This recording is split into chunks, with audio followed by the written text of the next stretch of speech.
बक्सर में दक्षिण बिहार ग्रामीण बैंक ऑफिसर्स एसोसिएशन की त्रैमासिक आम सभा का आयोजन किया गया।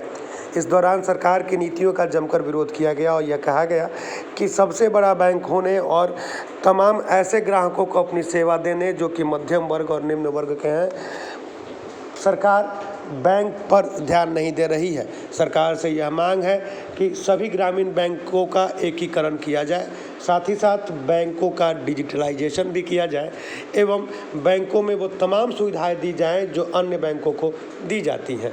इस दौरान यह भी कहा गया कि रिटायरमेंट के बाद बैंक कर्मियों की पुनर्बहाली भी नहीं हो पा रही है, यह भी गलत बात है।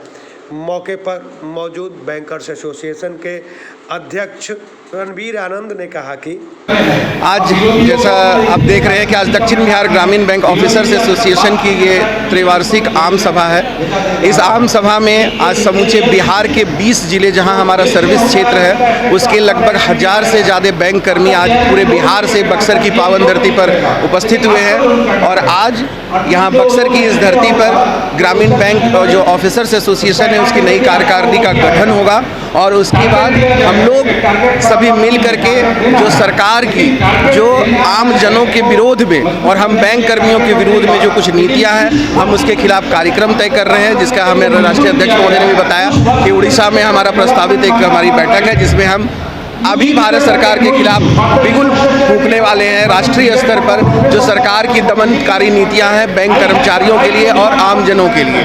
तो आज इसी कॉन्फ्रेंस के माध्यम से बिहार के ऑफिसर्स एसोसिएशन की नई कार्यकारिणी का गठन होगा और इसी जो सभा है जिसमें राष्ट्रीय पदाधिकारीगण संपूर्ण भारतवर्ष से यहाँ आए हुए हैं, इनके दिशा निर्देश पर इनके मार्गदर्शन में चुनाव संपादित होगा और नए नेतृत्व का चयन होगा। मैं रणवीर आनंद, अध्यक्ष दक्षिण बिहार ग्रामीण बैंक ऑफिसर्स एसोसिएशन। आम सभा में बिहार के 20 जिलों में जहां बैंक कार्यरत है वहां के तकरीबन 1000 बैंक कर्मी बक्सर पहुंचे हुए थे और नगर भवन में आयोजित कार्यक्रम में शामिल हुए। यहां उन्होंने अपने अधिकारों और अपने दायित्वों के बारे में समझा, साथ ही साथ नई कार्यकारिणी का भी गठन हुआ एवं उनको हो रही असुविधाओं पर भी खुलकर चर्चा की गई।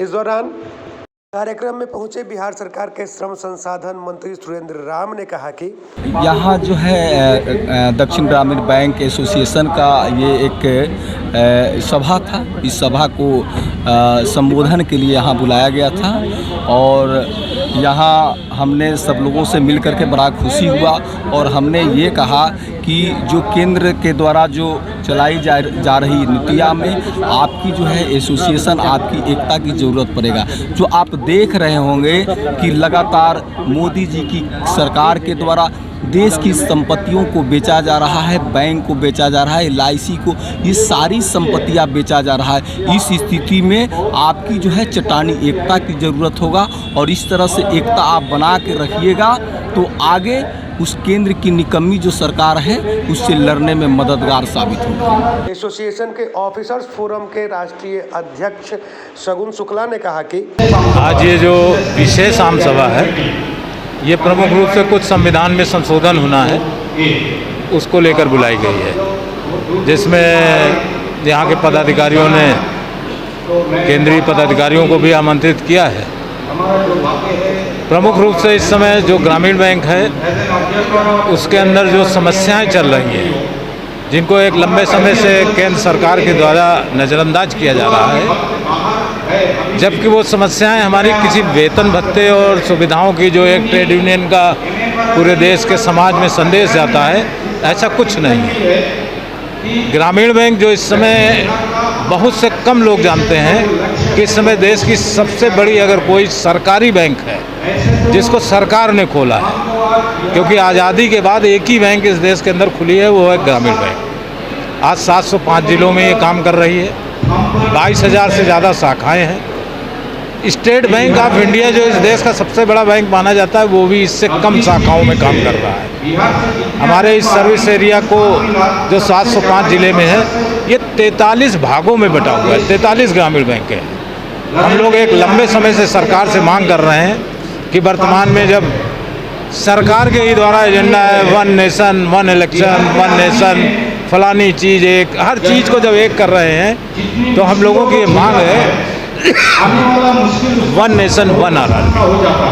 और ये कोई इस सरकार के समय से नहीं, पिछली सरकार जब यूपीए की सरकार थी मनमोहन सिंह जी की, तब भी हम लोगों ने रखा था कि अब इस देश के 70% जो ग्रामीण भारत के निवासी हैं, जिनके बीच हम 40 करोड़ लोगों के बीच में पहुंच चुके हैं मात्र 48 वर्षों में, तो उनके लिए एक सारी ग्रामीण बैंकों को मिला के भारतीय राष्ट्रीय ग्रामीण bank, national rural bank of India की स्थापना की जाए।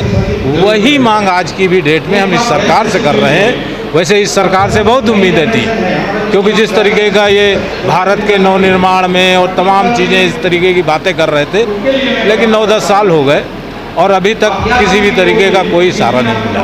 एक तो हमारी प्रमुख चीज़ ये है जिसके लिए हम समय समय पे आंदोलन भी करते रहते हैं, संसद के सामने धरने प्रदर्शन भी करते हैं। हालांकि अभी हमारी जनरल काउंसिल होने जा रही है भुवनेश्वर में 24, 25, 26 नवंबर। वहाँ हम फिर एक बार भारतीय राष्ट्रीय ग्रामीण बैंक की हुंकार भरेंगे।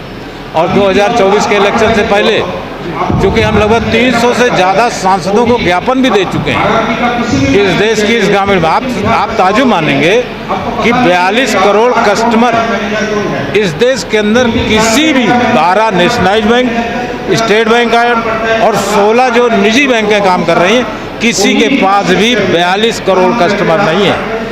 42 करोड़ जो कस्टमर हैं उसमें से एक भी अरबपति हमारे पास नहीं है। मैक्सिमम जो करोड़पति वो भी हमारे पास नहीं है।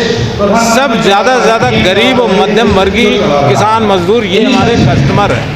आपको ताजुब होगा कि सरकार की जो सबसे ज़्यादा सामाजिक योजनाएं हैं जिसका दम भरती है, वो 25% सिर्फ हमारी हिस्सेदारी है, शेष में पूरी बैंक शामिल है। एग्रीकल्चर लोन हमने 70% इस देश के किसानों को बांट रखा है, लेकिन फिर भी नहीं सुना जा रहा, पता नहीं क्या है। दूसरी हमारी मांग है कि इस समय जो ये प्रतिस्पर्धा है, ये मैन पावर के आधार पर भी है और टेक्नोलॉजी के आधार पर भी है। ग्रामीण बैंकों को जो स्पॉन्सर्ड बैंक, मतलब देश के नेशनलाइज बैंक जो संचालन करते हैं, तो जो टेक्नोलॉजी की सुविधाएं उनके पास हैं, वो हमें क्यों नहीं दी जा रही? हमारे पास नेट बैंकिंग नहीं है। आप ताजुब मानेंगे कि 22,000 ब्रांचेज हैं, 705 जिले में काम कर रही है और मात्र हमारे 1041 ATM काम कर रहे हैं। कल्पना कर सकते हैं आप जो है आज की डेट में नेट बैंकिंग किसी बैंक को नहीं दी गई है। क्या देश के ये गरीब और ये लोग नेट बैंकिंग से नहीं जुड़ना चाहते? तो एक तो हम लोग इस पर बहुत ज़्यादा सरकार का ध्यान आकर्षित कर रहे हैं कि हमको भी टेक्नोलॉजी युक्त प्रतिस्पर्धा का वातावरण दिया जाए। और साथ में लगभग आपको ताजुब होगा कि 40,000 से ज़्यादा पद खाली पड़े हैं पिछले 9 वर्षों से, क्योंकि 50,000 से ज़्यादा लोग सेवानिवृत्त हो चुके हैं इसी 4-5 साल के अंदर, लेकिन एक भी भर्ती नहीं की जा रही है। अगर 100 लोग रिटायर हो रहे हैं तो 5-10 लोगों की भर्ती IBPS को एक जैसे वो होता है कि नहीं चलो खुद दे दो। कहा जाए कि आज आपने हुंकार भरी, आंदोलन आगे भी जारी रहेगा। आगे ये लगभग हमारी एक कार्य योजना है। आपका पदनाम और पूरा परिचय? मैं राष्ट्रीय अध्यक्ष हूँ all India regional rural bank employees association का जो ऑफिसर्स का फोरम है, उसका मैं नेशनल प्रेसिडेंट हूँ। सगुण शुक्ला मेरा नाम है। बहरहाल आज की आम सभा के बाद यह स्पष्ट हो गया कि दक्षिण बिहार ग्रामीण बैंक ऑफिसर्स एसोसिएशन या दक्षिण बिहार ग्रामीण बैंक के सभी कर्मी सरकार के विरोध में आंदोलन के मूड में है। ऐसे में अब यह देखने वाली बात होगी कि सरकार इनकी मांगों को कब तक पूरा करती है।